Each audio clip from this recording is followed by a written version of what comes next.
नमस्कार। आज हमारा टॉपिक है वर्ण विचार के बाद में दूसरा टॉपिक है शब्द विचार। वर्णमाला और संधि के टॉपिक के साथ ही वर्ण विचार का टॉपिक समाप्त और इसके बाद में नया टॉपिक शुरू जिसका नाम है शब्द विचार। पहला एक क्वेश्चन आप ध्यान में रखें कि व्याकरण के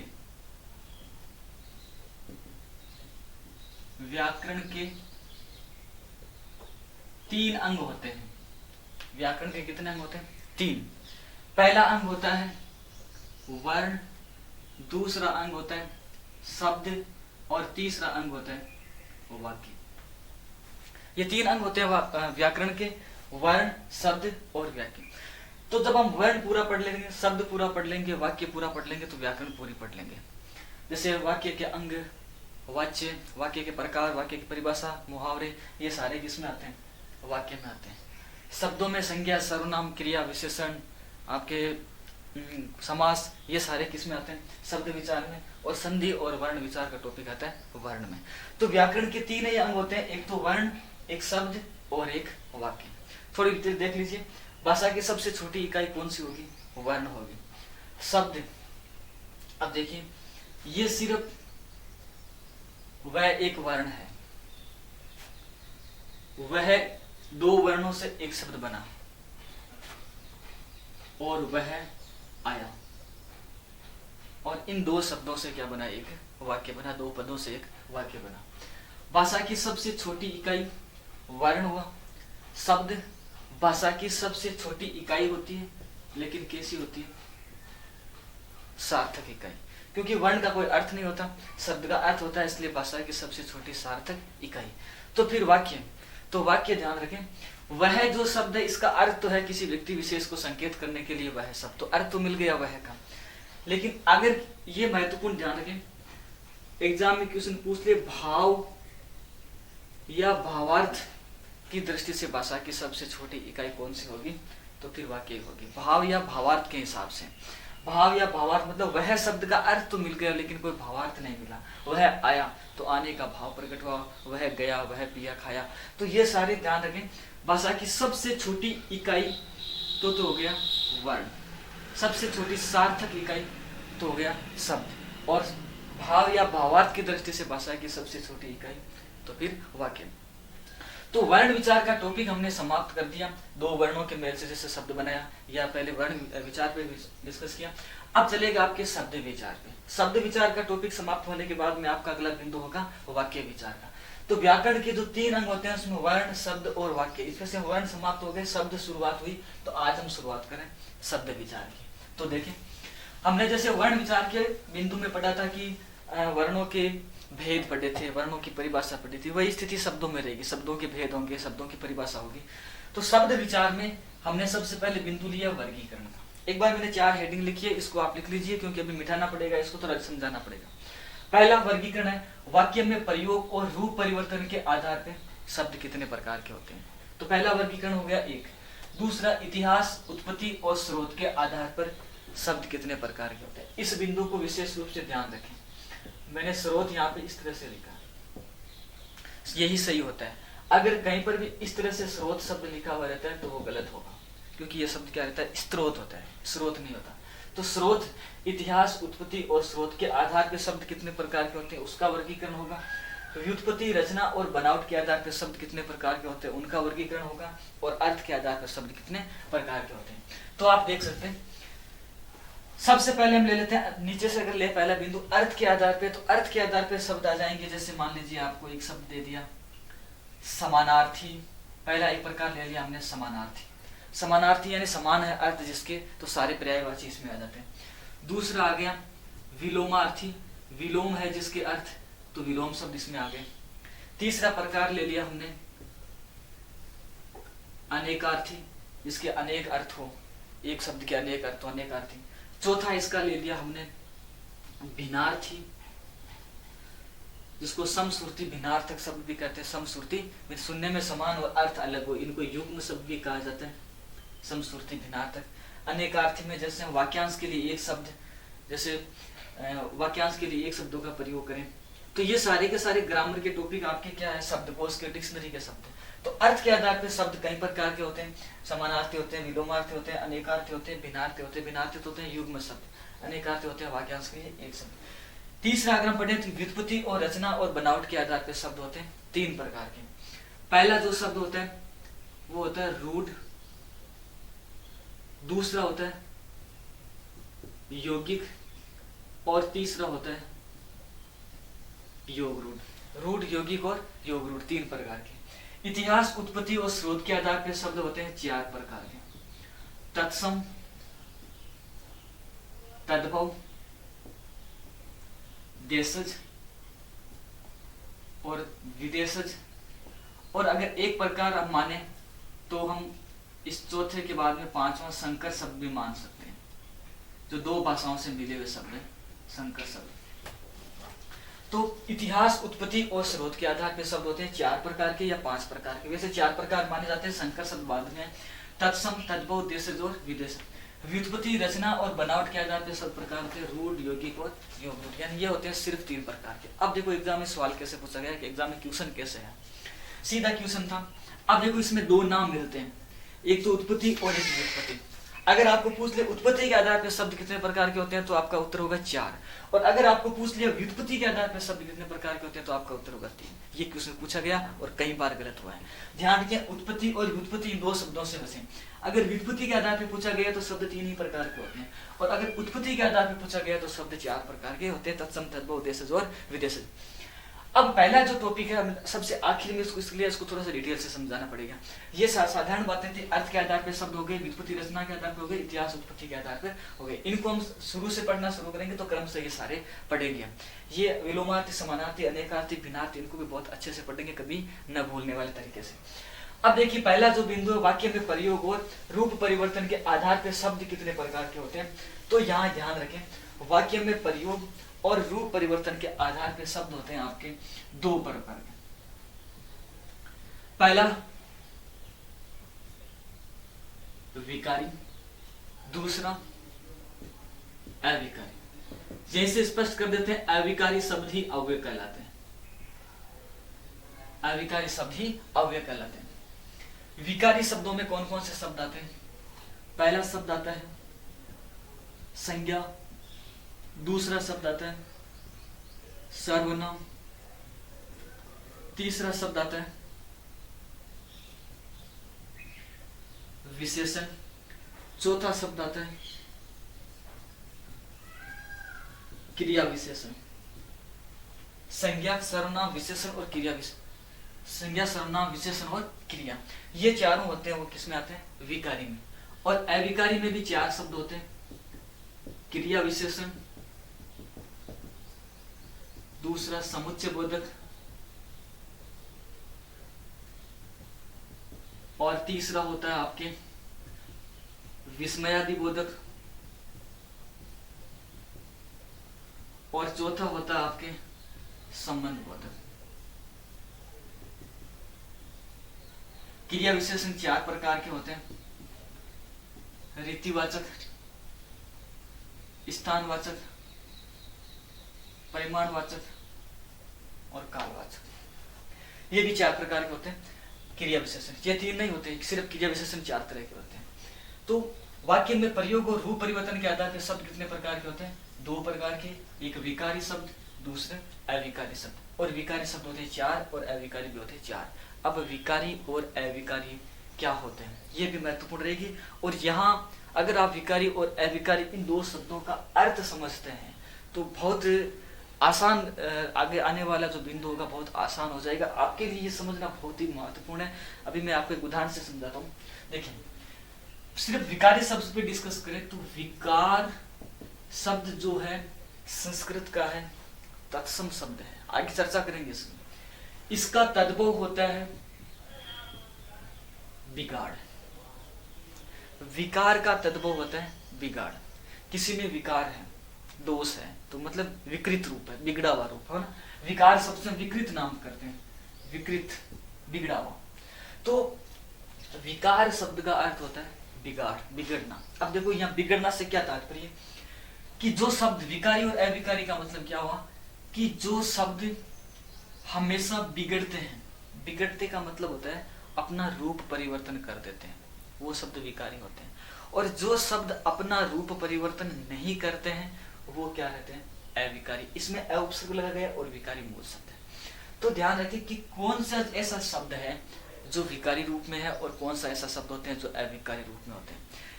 यानी आप सीधी परिभाषा ध्यान रखें, अव्यय की परिभाषा होगी, हम अविकारी या अव्यय की एक ही परिभाषा थी कि जिन शब्दों पर लिंग, वचन और पुरुष का कोई प्रभाव नहीं पड़ता है वे शब्द हमेशा अव्यय होते हैं, अविकारी होते हैं। और जो शब्द लिंग, वचन और पुरुष से प्रभावित होते हैं, इसका मतलब क्या हुआ? प्रभावित होने का अर्थ ये कि अगर कोई शब्द दिया गया है तो उसको हम एक वचन से बहुवचन बना सकते हैं, आपके पुल्लिंग से स्त्रीलिंग बना सकते हैं, प्रथम पुरुष से द्वितीय पुरुष में जा सकते हैं।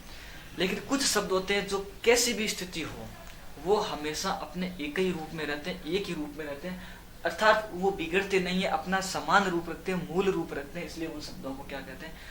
अविकारी कहते हैं। और जिन शब्दों का रूप बिगड़ जाता है तो वो क्या होता है? विकारी होता है। जैसे मान लीजिए एक उदाहरण, वह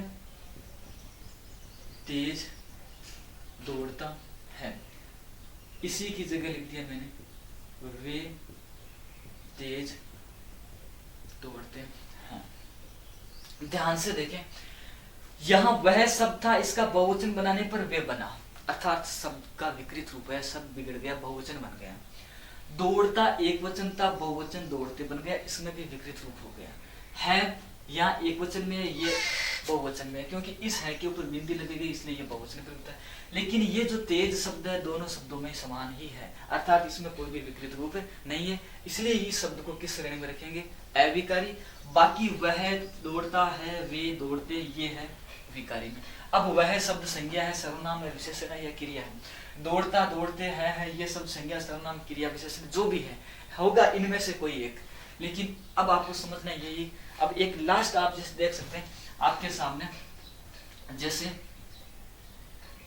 4 ऑप्शन दे दिया गया, अविकारी शब्द है। अब सीधा क्वेश्चन बन जाता है अविकारी शब्द है, जैसे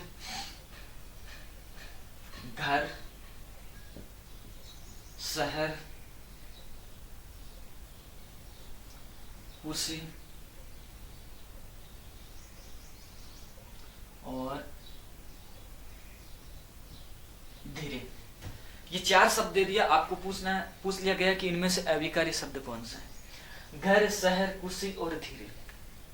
अब आप देखेंगे कि इनमें घर का बहुवचन करेंगे तो घरों, शहर का बहुवचन करेंगे तो शहरों, कुर्सी का बहुवचन करेंगे तो कुर्सियां, लेकिन धीरे शब्द का बहुवचन करने पर धीरे ही रहेगा, धीरो नहीं होगा।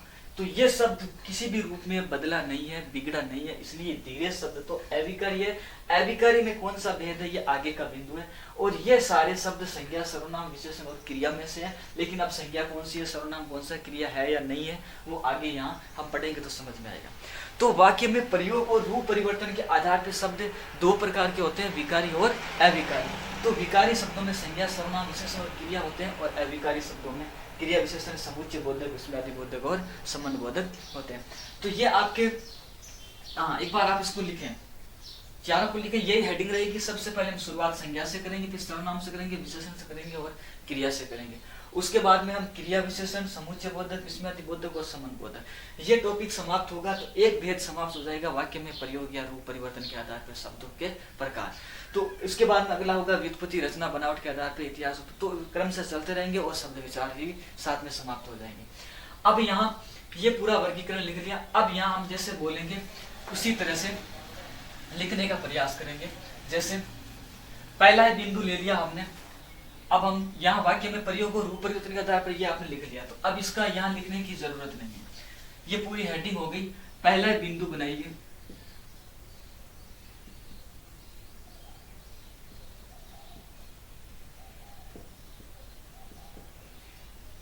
विकारी शब्द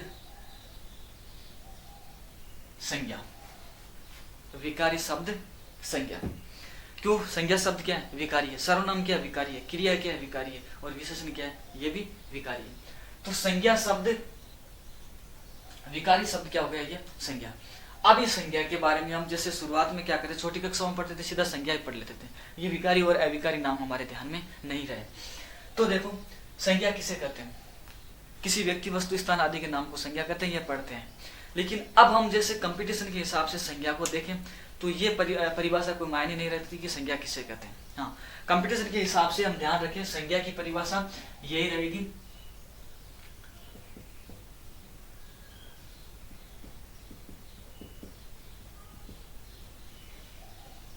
नाम ही संज्ञा है। इस पृथ्वी पर, इस अंतरिक्ष में, इस पूरे भूगोल में जो भी वस्तु है उसका कोई ना कोई नाम है, और अगर नाम है तो फिर वो संज्ञा है। हाँ, ये एक अलग बात है कि कई वस्तुओं का, कई स्थानों का हमें नाम पता नहीं होता, कई वस्तुओं का नाम पता नहीं होता, कई जानवरों का नाम पता नहीं होता, लेकिन नाम तो है उनका। तो जिस इस प्रकृति में जिसको भी कुछ भी नाम दिया गया वो सारे नाम संज्ञा है। अब कोई भी नाम ले लीजिए, कोई जरूरी नहीं होता कि हम संज्ञा के उदाहरणों में राम और सीता, जयपुर, आगरा, 15 अगस्त, महाराणा प्रताप, यही उदाहरण लें। इस दुनिया में जितनी भी चीजें हैं उनका ऐसी कोई चीज नहीं जिसका नाम नहीं है, और अगर नाम है तो फिर वो संज्ञा है। अगर नाम है तो संज्ञा, और कुछ चीजें ऐसी जिसका नाम पता नहीं है तो पता नहीं है, वो हमें नहीं है, बाकी दूसरे लोगों को पता है। तो इस पूरी प्रकृति में जिस वस्तु को जो भी नाम मिला है वो क्या है? संज्ञा है। तो परिभाषा में ये लिखते हैं किसी व्यक्ति, वस्तु, स्थान आदि, आदि का मतलब सारी चीजें आ गई, तो नाम ही संज्ञा है। हाँ, परिभाषा आप लिख सकते हैं, किसी व्यक्ति, वस्तु, स्थान आदि के नाम को संज्ञा कहते हैं। अब बात आती है संज्ञा के प्रकार। संज्ञा के मुख्य रूप से 3 ही प्रकार होते हैं, व्यक्तिवाचक, जातिवाचक और भाववाचक। संज्ञा की परिभाषा आप लिखें, व्यक्ति, वस्तु, स्थान आदि के नाम को संज्ञा कहते हैं। इसके बाद संज्ञा के प्रकार, 5 भेद भी जैसे माने जाते हैं। कहीं अंग्रेजी व्याकरण करता है जो संज्ञा के 2 भेद भी बताते हैं, काउंटेबल और अनकाउंटेबल, गणनीय और अगणनीय। संस्कृत में 5 भेद होते हैं, जातिवाचक, व्यक्तिवाचक, भाववाचक, समूहवाचक और द्रव्यवाचक। हिंदी में मुख्य रूप से हम 3 ही संज्ञा की बात करेंगे, क्योंकि द्रव्यवाचक और समूहवाचक जो संज्ञा है वो जातिवाचक संज्ञा में मान ली जाती है। तो संज्ञा के 3 प्रकार होते हैं। पहला प्रकार होता है आपके व्यक्तिवाचक, दूसरा प्रकार होता है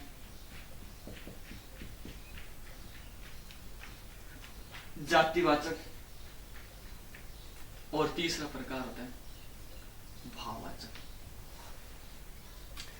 व्यक्तिवाचक संज्ञा किसे कहते हैं, जातिवाचक संज्ञा किसे कहते हैं, भाववाचक। किसी वस्तु, स्थान आदि के नाम से व्यक्ति का बोध, व्यक्ति विशेष का बोध होता हो व्यक्तिवाचक, जाति विशेष का बोध होता हो जातिवाचक, भाव विशेष का बोध होता हो भाववाचक। ये परिभाषाएं सीमित है, संकुचित है।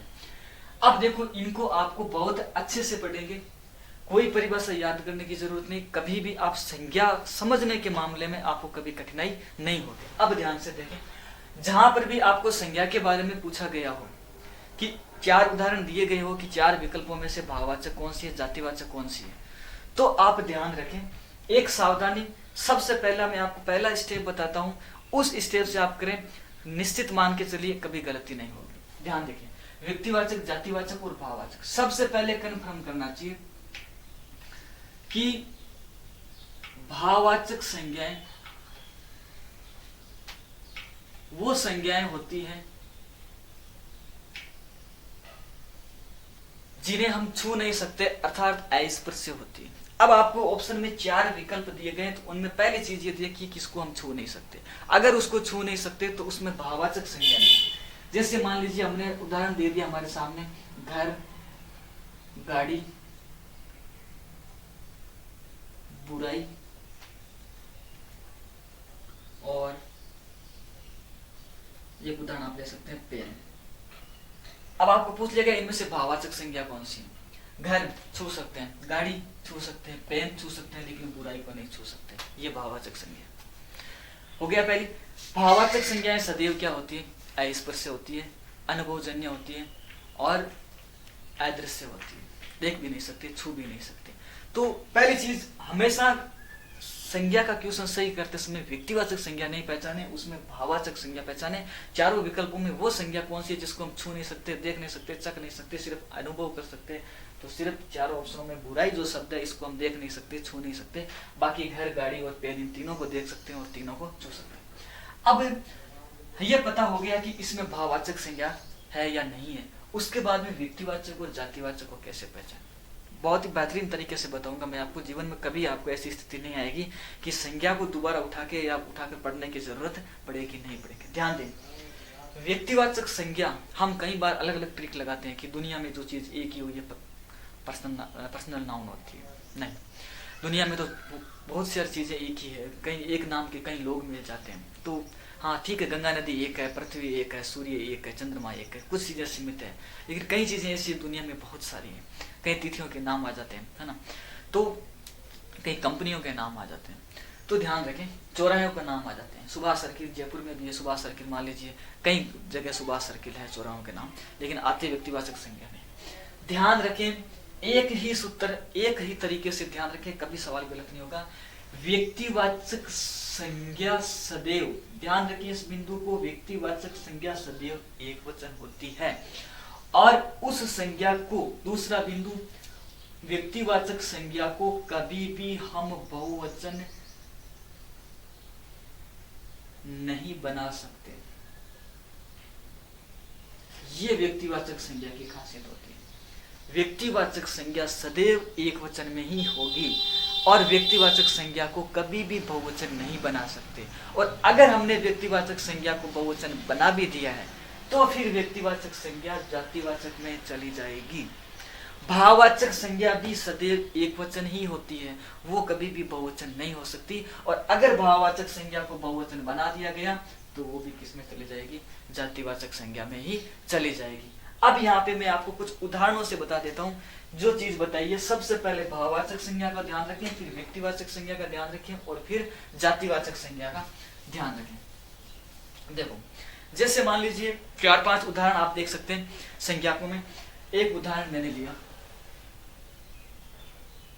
दिल्ली, दुख और सुरेश, रक्षाबंधन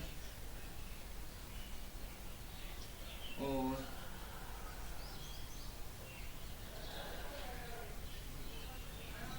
महात्मा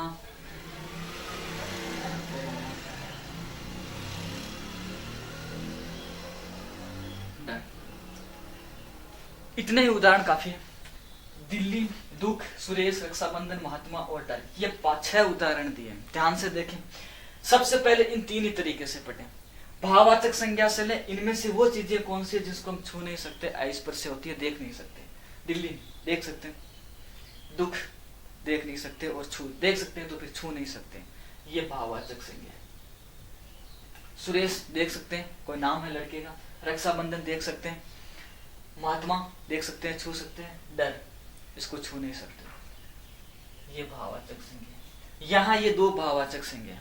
इसके बाद में सीधा जैसे ही भाववाचक संज्ञा हुई तो फिर समझ आएगी व्यक्तिवाचक को जातिवाचक में से लेना है।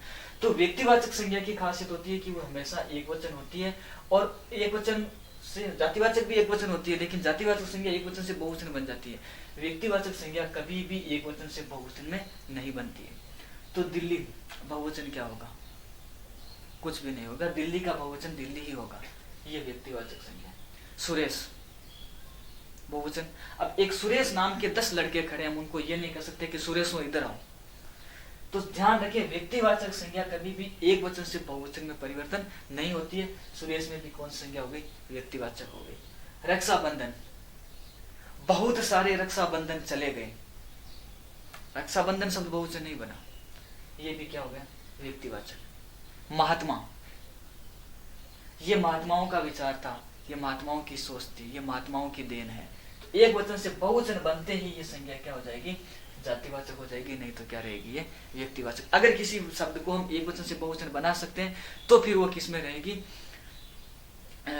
जातिवाचक में। अब तीसरी बात ध्यान रखनी है, जो शब्द बहुवचन बन रहा है वो जातिवाचक में चली जाएगी, और भाववाचक संज्ञा भी हमेशा एक वचन में होती है। अगर उनको बहुवचन बना दिया गया तो भाववाचक भी जातिवाचक में चली जाएगी। इन संज्ञा को हम क्रमशः अगले बिंदु में बहुत ही तरह से पढ़ेंगे। यहाँ जो चीज बतानी थी वो बहुत ही गंभीर बात थी, अब सिर्फ परिभाषाओं से पढ़ेंगे, और इसके अलावा भी 2-4 रूल और होते हैं किस तरह से उनमें एक दूसरे संज्ञाओं में परिवर्तन होता है। धन्यवाद।